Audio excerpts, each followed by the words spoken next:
We wanted the action group to be diverse and representative of different sectors within the community. But I think particularly we wanted to have multicultural groups represented and various ages. I guess for me, it sort of started a little bit before empowering communities. It was about safer communities. As a person, as I'm ageing, I'm finding that communities may not be quite as safe as they used to be. So I'm really keen to try and help build that capacity within communities. And I think the way to do that is by empowering communities. I was intrigued by the name, Empowering Communities. That really intrigued me because as far as I'm concerned, communities are really important. If a community is strong and resilient and powerful, then that really helps everybody who's in the community. Being a first migrant Asian here, I find that everywhere I go, I'm the only Asian who representing my Chinese community.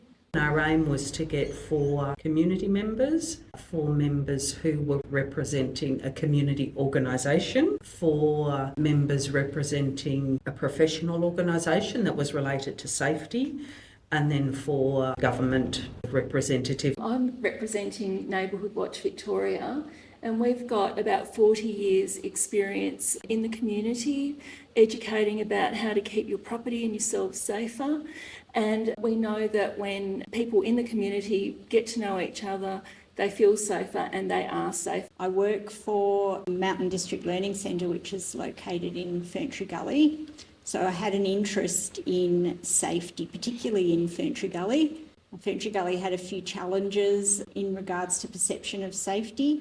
So we were trying to address those, and then this project came along and it was a really good fit. We've got a wide range of people attending our first community forum, 80 plus people from a wide range of groups. We had school, students, police, First Nations community, our services, family violence services. So there was a broad range of people, and I think it captured the issues within that forum, and people were very animated to talk about what was important to them. So we did another 13 engagements. All up, we had approximately 275 people were involved in those engagements.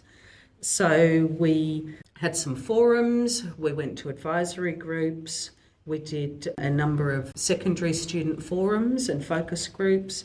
We had First Nations, active ageing, disability, multicultural. We also did a pop-up at the Knox Festival, and we also did a big survey of Have Your Say online as well. The strong emerging themes coming through was respect in relationships, tolerance for diversity, improving mental health, and reducing social isolation and improving connection.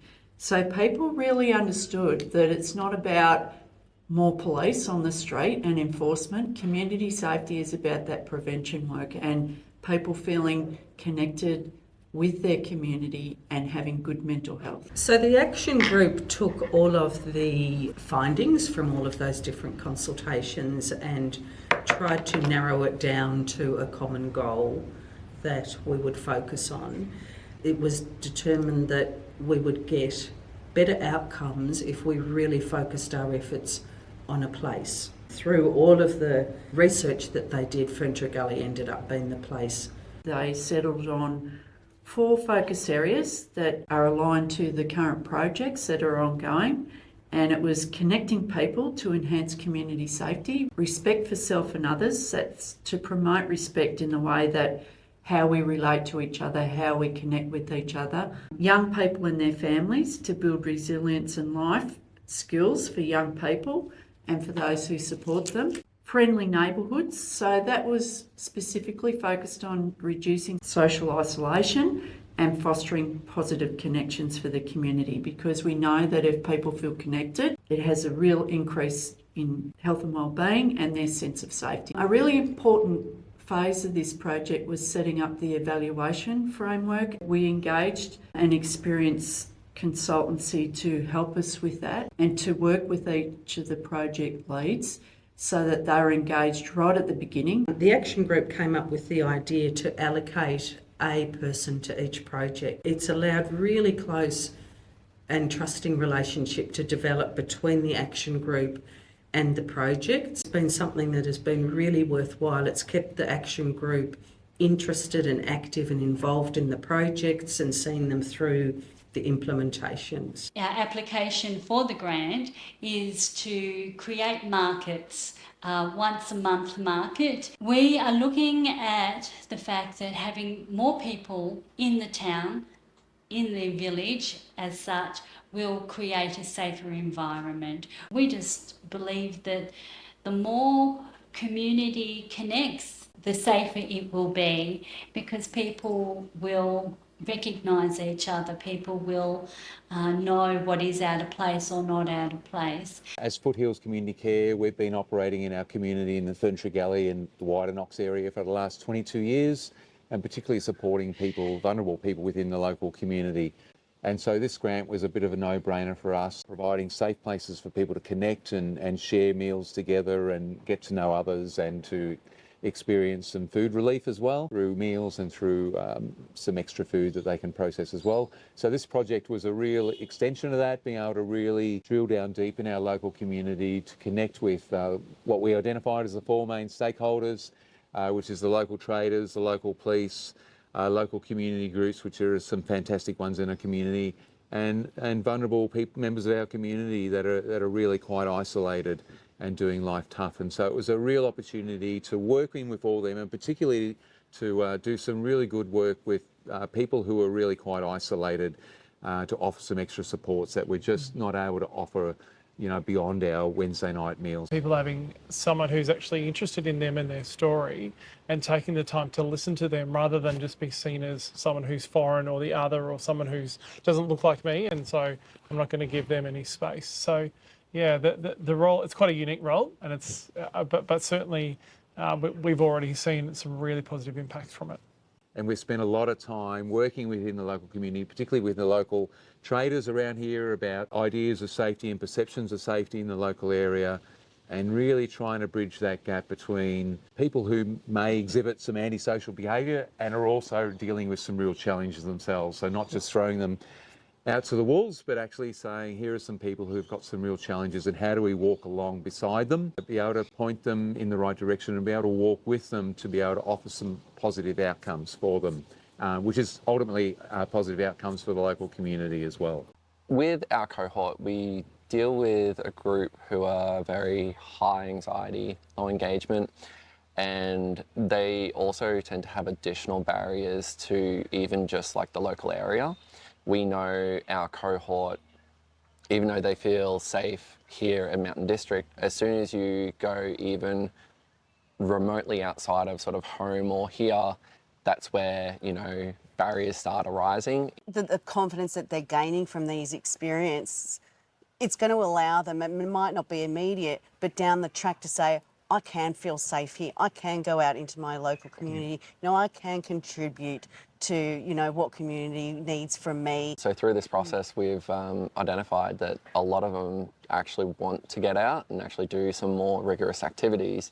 It's just getting that opportunity to do so. Did something a little more unusual, which was bubble soccer, putting everyone inside those large plastic bubbles and then playing soccer, which was a little bit chaotic, a little bit challenging, but that's kind of the other driver to a lot of these. I kind of find it three ways personally, which is we want to give them experiences that they can learn from, experiences that will challenge them, so to sort of push through those barriers, and then I think most important as well, experiences they'll remember.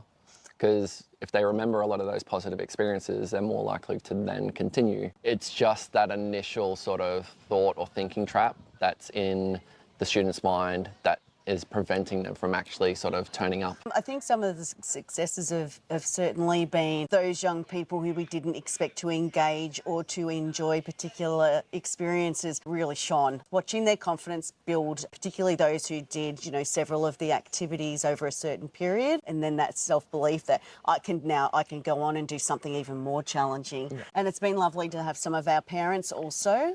So part of our project was to provide opportunities for families to come together as well and enjoy certain experiences together. So it's really been encouraging to see our parents taking up that opportunity to come along and have a great time too. So that's really skills that are embedded in everything that we do. So it's for them to, hopefully feel that much safer within their community if they've got these tools that they can take with them. We would definitely consider delivering this program for the foreseeable future with the grant for our Youth Empowerment for Success project. It's allowed us to reach those really higher end experiences for young people, and we know that these aren't experiences they're likely to have had access to in the past or likely to have in the future as well.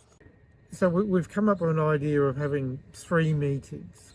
We've only just had one, and that's the gathering just of the Aboriginal community about what's it like for them to live in Ferntree Gully. We've had that meeting just recently. We had a good 25 community members turn up, which is not bad. Come down and feel a part of something. Identity is really important with Aboriginal mob, and I think we build that when we're doing these sort of events at Ferntree Gully. Certainly those allies in the non-Aboriginal community together about what the community sees as aspirations and what they see as challenges and what needs to be done.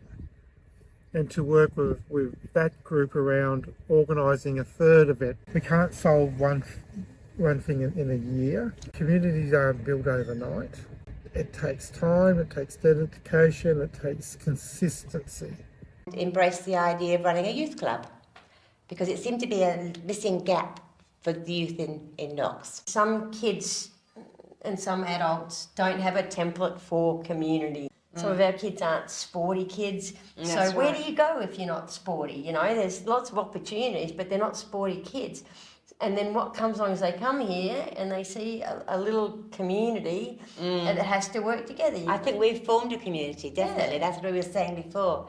This is like a little, like a village almost, where they feel safe and they just can be themselves. But it also has responsibilities. Pick up your own dish, be kind to people, acknowledgement of country. These are things we do. They set their own rules in the very beginning, didn't they? Yeah. And one of them was they were to be kind. We sit down and have a nice hot meal to one big session in the gymnasium, run by Pro Activities, which varies from all sorts of things, from Nerf wars to archery to giant basketball.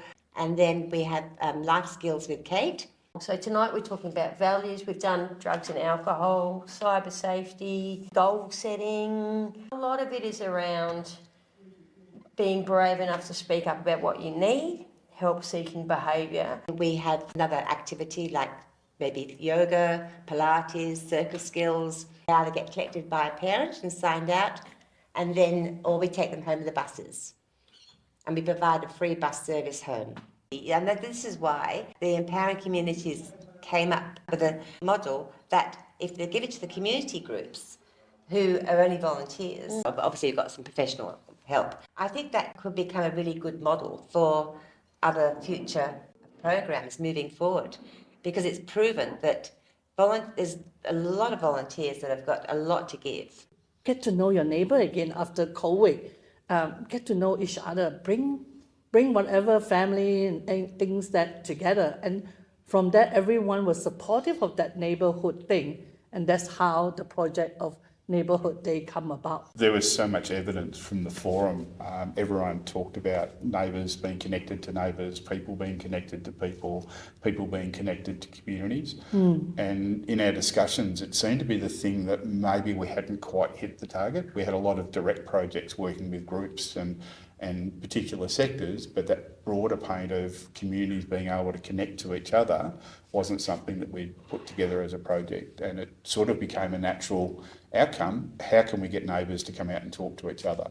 And I think we know that when neighbours know each other, they feel safer and they are safer in their community. This Neighbour Day is great, I think, on an intergenerational level. Absolutely. I think it's really important. Together we will make a difference, and we need to start somewhere. Bring back the people together. It's also a relatively simple idea, although we've had a few meetings where we're into the details at the moment.